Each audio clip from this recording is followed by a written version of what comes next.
It's Don here from the board. Thanks for coming along and checking out this video. So today we're going to be doing a little bit of keyboard science, I hope, and seeing if we can make a conductive glue so you can build a keyboard without soldering. Now that's obviously a bit of a long-term part of this. I don't know how we'll go, but if today's proof of concept works, then we'll probably see another video further down the line.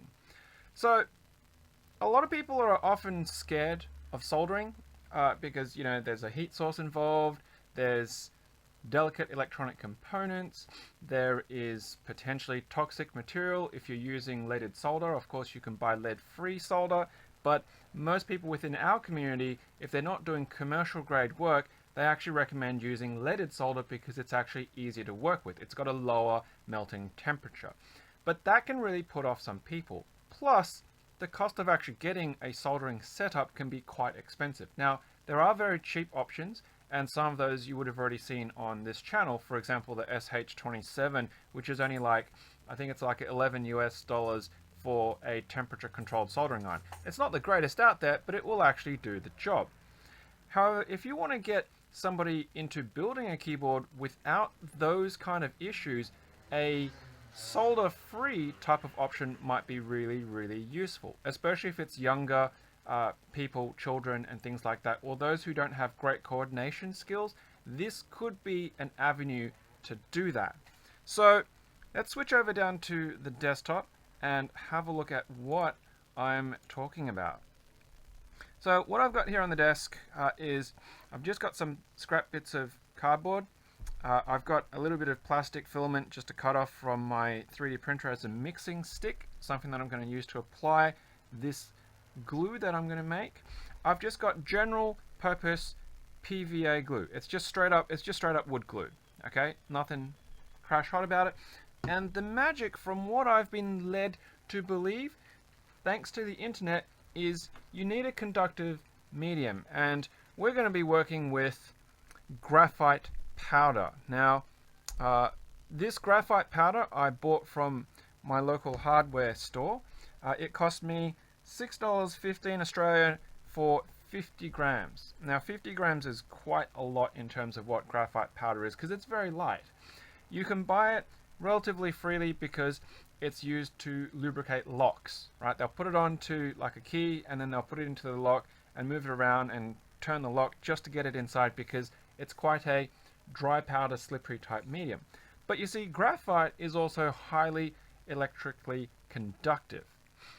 When I used to work in electron microscopy back in the day, we had what was called carbon dag, and this is what I'm going to try to replicate. But carbon dag is specially formulated for electron microscopy, so the binding medium and solvents in it are obviously a little bit more specialized, and it can take very high voltages from an electron microscopy beam striking and carrying that charge away. This is going to be a little bit on the more, shall I say, ghetto side of things. What I've seen from some research is a 1-to-1 should be enough to work. So I've got the scales here. I'm going to mix up a small amount on one of these and I'm going to mix it up and draw it out. I've got a hairdryer here on the floor.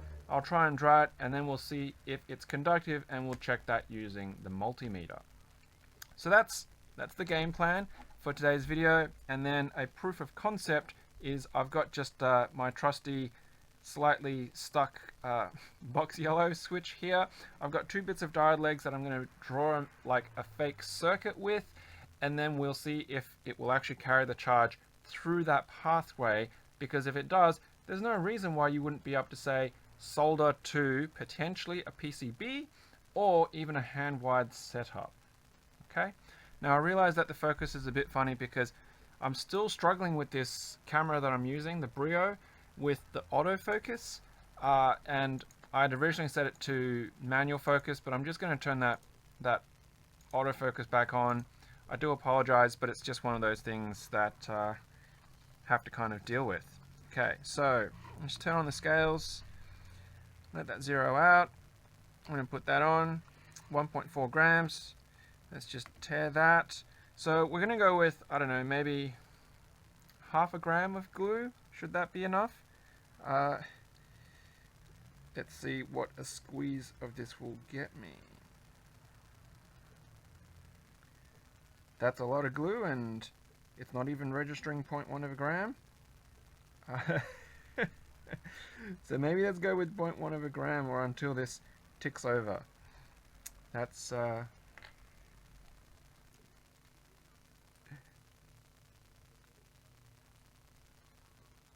no! Well, that wasn't very helpful. My scale's turned off. Let's just weigh a piece of cardboard, about 1.5 grams, and 1.6, close enough. Alright. So, I've not actually opened this yet. We'll see how bad this goes everywhere. Hopefully it won't be too bad. 1.6, so let's just make sure the scales aren't going to turn themselves off again. And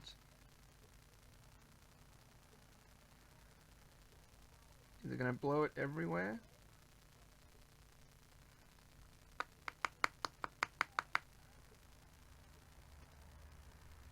Oh no. I'm going to get graphite everywhere, I'm sure of it.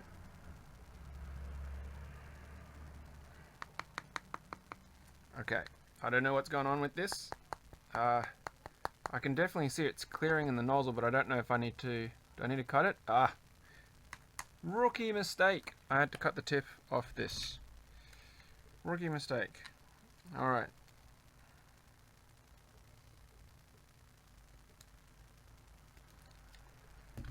Okay. I don't know if I've cut enough. It looks like there is. I might have to enlarge that if necessary. Back to 1.6. Oh, there we go. I can see some black powder.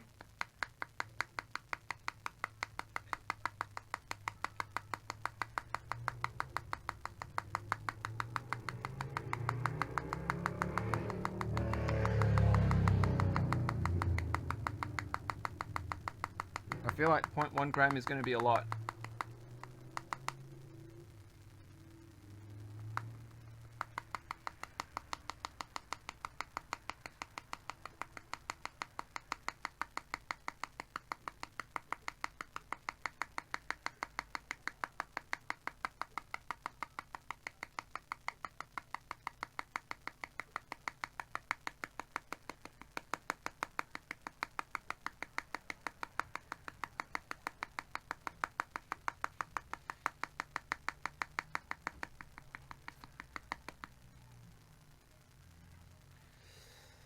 Not going well.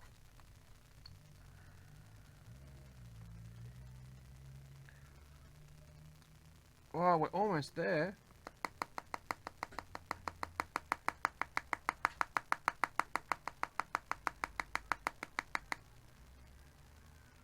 Maybe.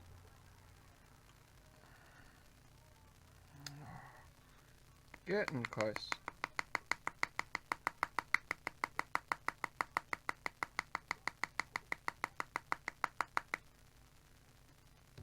Problem with very fine amounts, I guess, is takes a while.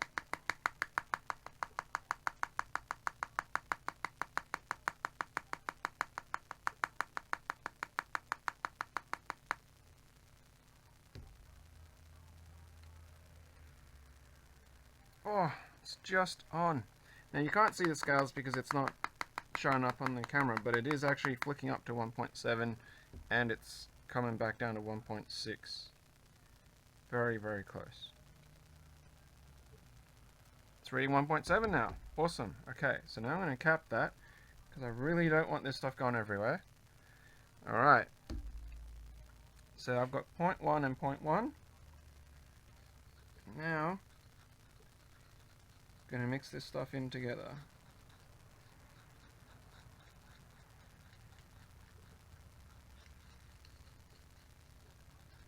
My lovely white PVA is now turning into a grey shade because it's incorporating all of that graphite.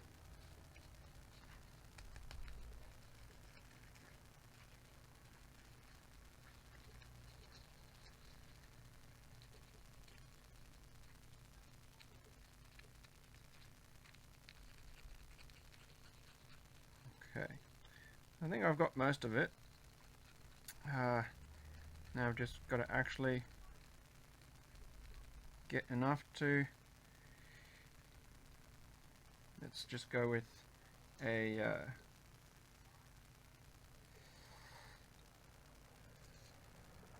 alright, so what I've got here is I've just got two diode legs that you can kind of see there, and I've got the switch, and I've got some holes already put into place. So I'm going to put this through the cardboard so it's on the other side, and then I'm going to put some of this onto those pins. Right, it's a bit messy, but obviously if you were going to apply this in some manner, then you'd probably find a better way of doing it. Okay, and then I'm going to get my diode leg, I'm going to stick it in that glue. So there you go, just like that. And there's the other diode leg. It's just going off on an angle there. Like that. Now, you could say I'm going to stop there, but what I'm actually going to do is I'm also going to dab some on the ends, because you need to be able to have the connectivity on the other side to, for example, back to your microcontroller. So it needs to go to another cable or wire, or it needs to go to another pad, it needs to go to a pin. So it still needs to be able to carry that charge sufficiently through the switch into... Oh! That's not going well. The cardboard wants to come out. There we go. Okay, so see if the camera will... There we go. So we've actually got, you can see the pins sticking out there. I've got my DAG, and I've got these diode legs. So I need to kind of prop this up somehow. Originally I was actually going to mix inside one of these takeaway sauce containers, and then I decided against it. So that's a bit silly of me, because now my switch has fallen out. Yay, switch has fallen out. When you don't think things all the way through. Alright, switch back in. Switch is still being coated by this stuff. Maybe tape might do the trick. Yeah. I love masking tape. I use so much of the stuff. There's a particular brand that I buy from my local hardware store because it's cheap, it's affordable, works really well. Can't imagine that they'd sponsor me for using their tape. So, but still love their stuff. So yeah, DIY's best friend, I guess. Masking tape is one of those things. Alright, so it's just... You probably should wear gloves, but at least graphite is not toxic in that way as long as you don't go and eat it. Because I've just gone and stuck my thumb in it. PVA glue, it'll wash off. Alright, so let's just make sure that I've got enough contact with the rest of this scrapings.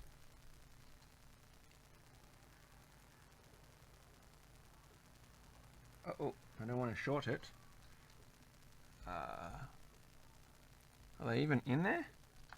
This is very slowly becoming a disaster. Much to, I'm sure, everybody's merriment of watching me do this. More masking tape, because you can never have enough tape to stop something from moving. Gone and stuck my thumb in the glue again. Okay, sorry, a lot of that was happening off camera. Stuck my thumb in the glue again. It's like I'm back in high school in science lab or something. This is what it really feels like. And I'll tell you, that was a very, very, very long time ago.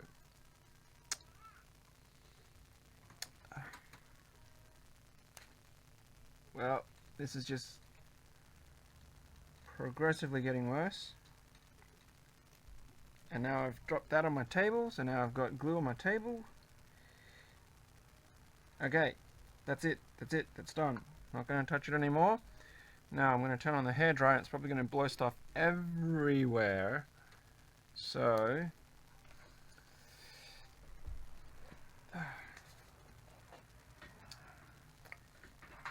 hairdryer. Let's go with low heat.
My fingers are really hot right now. I actually don't know if that's